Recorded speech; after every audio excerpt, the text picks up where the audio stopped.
କାଲେବ୍ର ନାଁର ଅର୍ଥ ହୁଏତ କୁକୁର, କିନ୍ତୁ ତା ଜୀବନରେ ମଧ୍ୟ ତାହାର ସୃଷ୍ଟିକର୍ତ୍ତା, ତାହାର ମାଲିକ, ତାହାର ପ୍ରଭୁଙ୍କ ପାଖେ ପାଖେ ଆକା ସେ ଥିଲେ।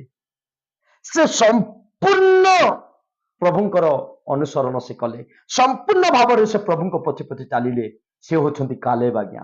କୁକୁର ଦେଖନ୍ତୁ, ମାଷ୍ଟର ଯେଉଁଠାରେ ସେ ସେଇଠାରେ, ମାଷ୍ଟର ଯୁଆଡେ ଯାଏ, ତାର ମାଲିକ ଯୁଆଡେ ଯାଏ, କୁକୁର ମଧ୍ୟ ସେଠାକୁ ଯାଏ।